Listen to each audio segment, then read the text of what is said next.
Uy, pero vamos, McCain, una de esas casillas electrónicas. Un voto por McCain, gracias. No, quiero votar por Obama. 2 votos por McCain. Por favor, es hora de un cambio. 3 votos por McCain. No, no, no. 6 votos por el presidente McCain. Oigan, solo uno de esos votos era para McCain.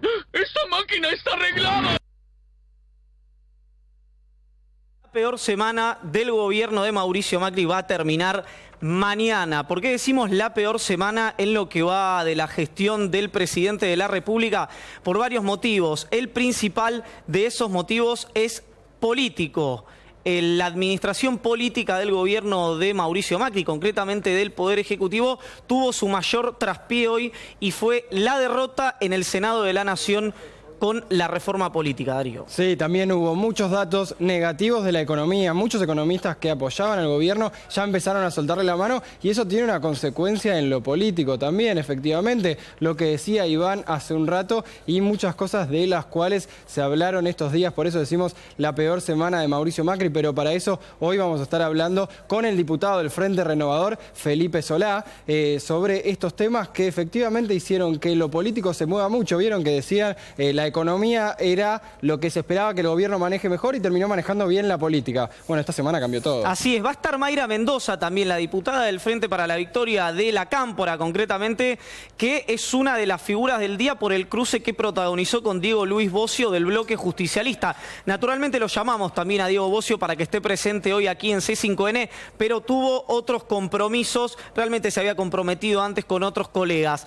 Va a estar también, y de eso vamos a hablar, vamos a empezar hablando en este preciso momento, Juan Manuel Abal Medina, senador del Frente para la Victoria, una de las personas que tenía un proyecto alternativo del proyecto de reforma política que cayó hoy, que, como dice el hashtag del destape, chau voto electrónico, por lo menos hasta 2019. ¿Por qué decimos por lo menos hasta 2019? Porque en marzo se volvería a discutir la reforma política y por tiempos en la implementación no se podría instalar un nuevo sistema de emisión de voto, esto reconocido por el Poder Ejecutivo, incluso por sus ministros más importantes en lo que llamamos el off the record, hasta el 2019. Nosotros en su momento, en la radio, yo lo pude entrevistar a Pablo Tonelli, uno de los diputados, una de las espadas, además esto lo sospecho, de las espadas más importantes en términos de la justicia, lo que es la administración de justicia, por lo menos en la Cámara de Diputados, del espacio del PRO. Pablo Tonelli y el voto electrónico. Escuchémoslo. ¿Por qué no hubo ningún especialista en informática que se exprese en el plenario de comisiones a favor? Porque los hubo. Por ejemplo. Yo no me acuerdo los nombres. No, pero acá, perdón, Pablo, tengo que tratar de ser específico porque yo, infelizmente... No me acuerdo de los nombres ni de los que estuvieron a favor ni de los que estuvieron en contra. Yo me acuerdo de los nombres de los que estuvieron contra: Beatriz Busaniche, Delia Ferreira, Javier Esmaldone. Al único que recuerdo que estuvo es Joaquín Sorianelo. Ninguno kirchnerista de eso. No, eran muy antikirchneristas todos. Y al único que me acuerdo a favor fue a Sergio Angelini, creo que es su nombre de pila, que casualmente es el presidente de MCA, la empresa que provee el servicio. En diputados hubo alguno otro que se expresó a favor. Pero a mí más que la opinión... Necesito el nombre, Pablo, le pido disculpas, pero necesito el nombre justamente porque... No, pero yo lo que quiero decir es otra cosa. A mí más que lo que dicen los expertos informáticos, que hacen unos actos de ilusionismo que nadie sabe en qué consisten, yo me baso en lo que dicen las autoridades electorales. Eso es lo que vale, no lo que dicen unos tipos que vienen con unos papelitos de colores que uno no sabe de dónde los sacaron y hacen unas pruebas con unos teléfonos que tampoco se sabe ni qué tienen adentro, ni por dónde los pasan, qué sé yo qué es eso. Bueno, los actos de ilusionismo a los que se refería el diputado Tonelli habían sido presentaciones que hicieron los especialistas tanto en la Cámara de Diputados como en la Cámara de Senadores. Infelizmente para esos especialistas tuvieron poco público porque los diputados y los senadores, en su mayoría, no asistieron a las demostraciones que hicieron por la vulnerabilidad del voto electrónico, que fue uno de los argumentos que en el comunicado de prensa que planteó y el Frente para la Victoria, PJ en el Senado, pesaron más para patear la reforma política. Estamos hablando de uno de los proyectos que era más defendido transversalmente por el gobierno, digo, diputados, senadores y obviamente desde el Poder Ejecutivo lo defendían y decían que era clave para lo que venía y aparte no había defensa válida, pero aunque sea técnica, claro, fuerte para justamente este proyecto de reforma política, más que nada con el tema del voto electrónico, y sí se había descubierto en los últimos días, y felicitaciones, ¿no? Para los que lo hicieron, entre ellos mi colega acá, que mostraban que en otros países no había funcionado, en otros países había muchos problemas y que efectivamente tenía mucho que ver, una urgencia política del gobierno más que ver con una urgencia política del país. Lo cual es interesante ver que es necesaria una reforma política. Evidentemente es necesaria una reforma política, financiamiento, aportantes, transparencia, absolutamente es necesaria. Pero el apuro que tenía el presidente de la Nación por el chip daba a sospechar que la intención era otra. No sé cuál, honestamente no sé cuál.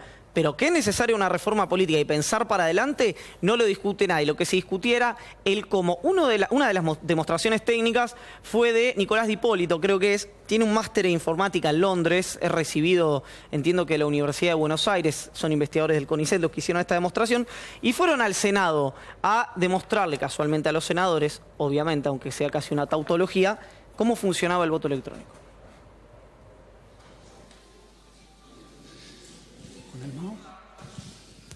Con esto concluye el acto eleccionario. Le vamos a pedir a Nicolás ahora que se saque la venda y le vamos a pedir que mezcle los votos. ¿Quién votó primero?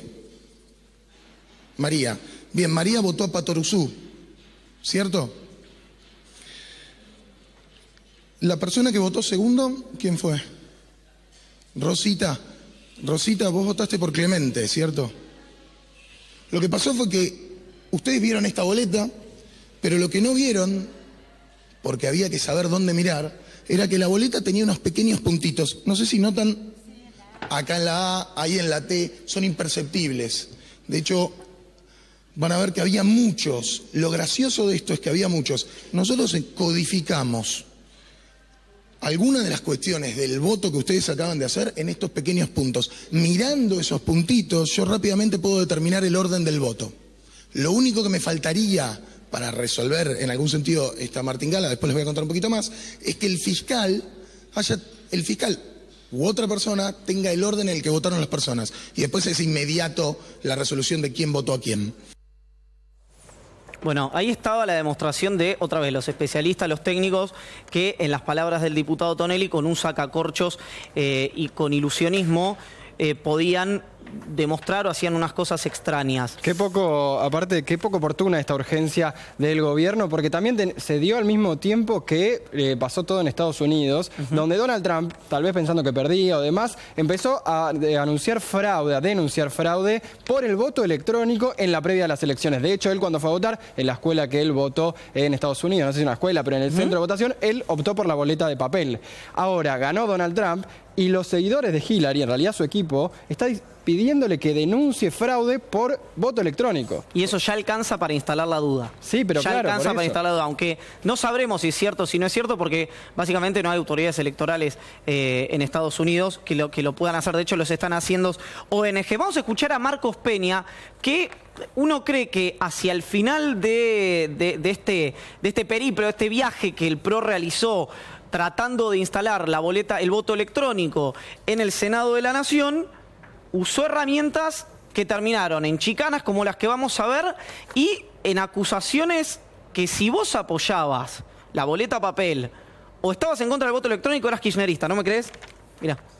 Creo que la única dirigente que dijo expresamente que no quería cambiar el sistema y que había que seguir votando en boleta papel es la expresidenta Cristina Kirchner.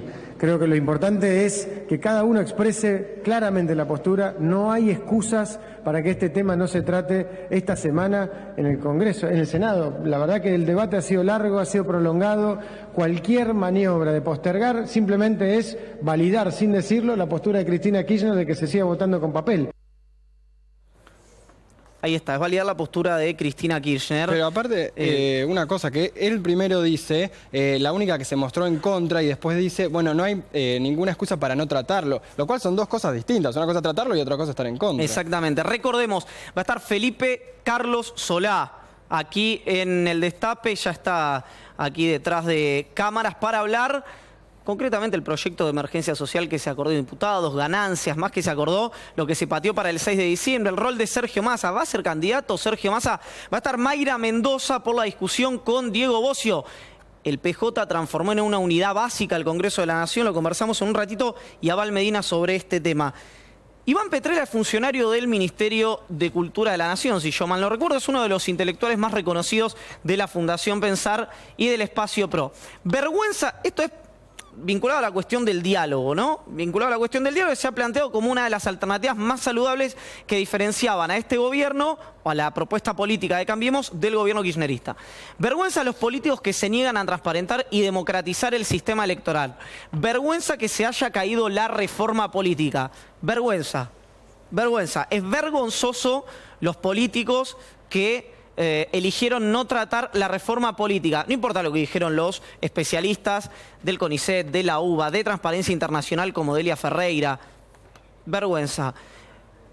Iván Petrella, insistimos, es uno de los intelectuales más reconocidos del PRO, funcionario del Ministerio de Cultura.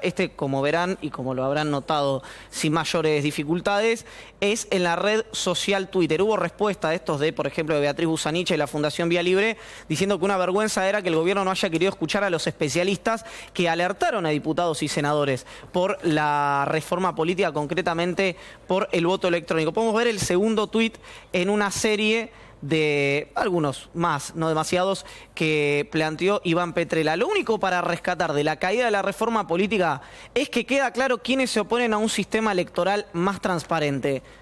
Bueno, usted dirá, esto es una autocrítica por las críticas que recibió el voto electrónico aquí en el mundo. No, se está refiriendo a los senadores del Frente para la Victoria, PJ, y de otros espacios que sotoboche también decían que no había que votar.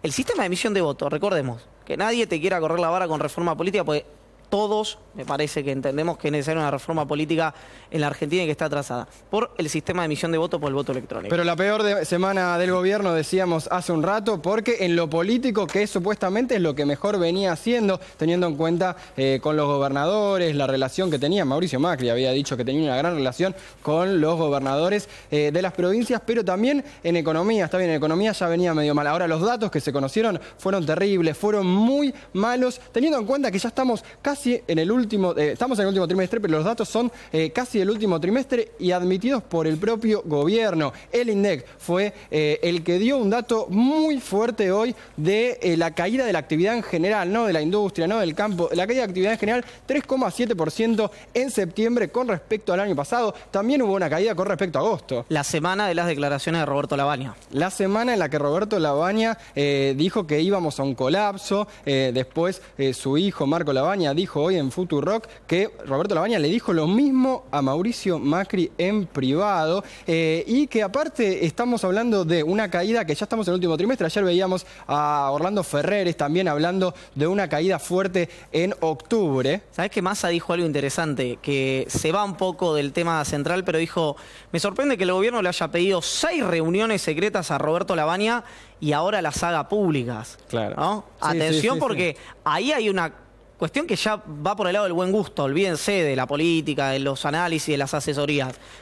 No se hace. Y ayer hablábamos que por ahí el gobierno había un poco ganado en esto de decir, bueno, Labaña llegó después de una crisis, después del ajuste, y nosotros llegamos después de una crisis, y el ajuste lo tenemos que hacer nosotros, que teniendo en cuenta que, comparando el 2001 con 2015, ahí el gobierno pensó que había ganado mediáticamente, pero los datos que salieron hoy son muy fuertes, y ahí el eje se corrió de nuevo. Vamos a ver lo que tiene que ver con caída de ventas en supermercados, según la Ciudad de Buenos Aires, según el gobierno del PRO. Mirá, 22% la caída de...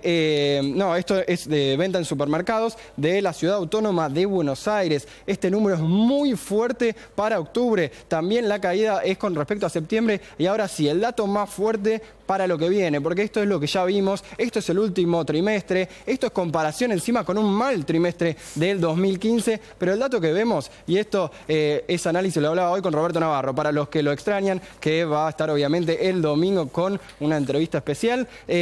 Miren este dato, confianza del consumidor que anticipa lo que viene, siempre anticipa la Universidad de Itela, porque lo que hacen es preguntar a la gente, ¿vas a consumir más o vas a consumir menos? Simplemente eso. En noviembre la caída es de 4,6% con respecto al mes anterior, y con respecto al año anterior es 27,2%, es decir, la gente o los consumidores, los encuestados, piensan que lo que se viene es duro. Lo que decía Roberto Navarro hoy es, bueno, entonces el semestre que viene seguimos en recesión. Por eso, digo, la peor semana del gobierno, teniendo en cuenta los datos de lo que vino, los datos de la política y los datos